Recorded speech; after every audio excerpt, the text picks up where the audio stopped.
Hi everyone, Karen Hickey here.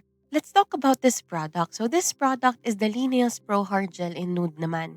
If you remember the first Nude Hard Gel na pinakita ko sa inyo, I showed you yung sa Slay, yung galing sa Queen's House. Yung sa Slay, kung mapapansin nyo, meron siyang slightly orangey na undertone. So ang ganda niya lalo para doon sa mga morena, 'di ba? So yung mga hindi mo masyado maputi. Kasi it blends naturally and gives yung parang mga blushed look, sun-kissed, ganon.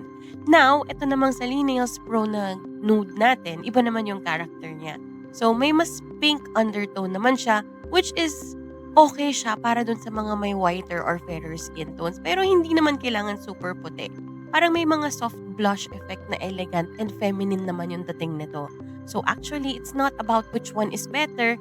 It's about having yung mga options natin. So, ang ganda diba nila pareho. But, pag-usapan naman natin dito si Lineals Pro. So maganda rin yung consistency niya, hindi siya sobrang thick, hindi rin siya sobrang runny.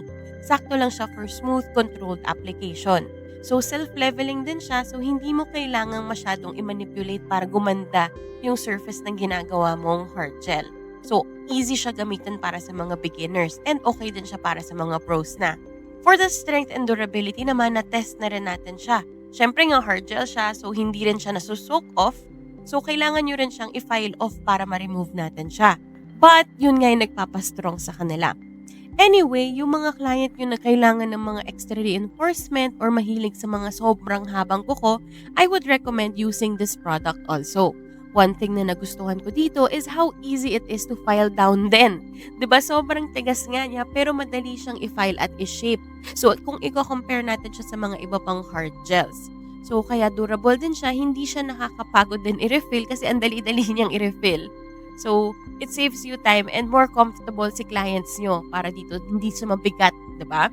So, let's talk about the overall look naman. Yung pinkish nude shade niya is parang clean, polished, expensive nails din. Another thing na na-appreciate ko dito sa Lineals Pro na hard gel is how versatile it is.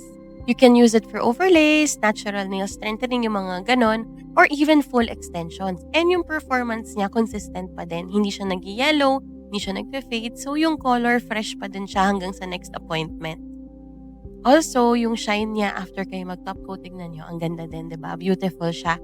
Kahit simple nude lang, it already looks na sobrang ganda, parang effortless lang. And if you want to add nail art on top, pwedeng-pwede, okay na okay tong shade na to for the base. So, para dun sa mga minimalist lines, yung mga French tips, or yung mga bold designs na gusto nyo. So, honestly, I think every nail tech should have at least different kinds of, 'di ba, yung mga nude dun sa kits nila.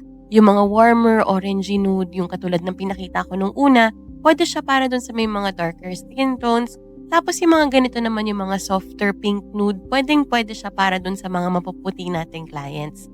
That way, if meron kayo pareho, ready kayo na mag-match ng any skin tone para dun sa mga clients ninyo.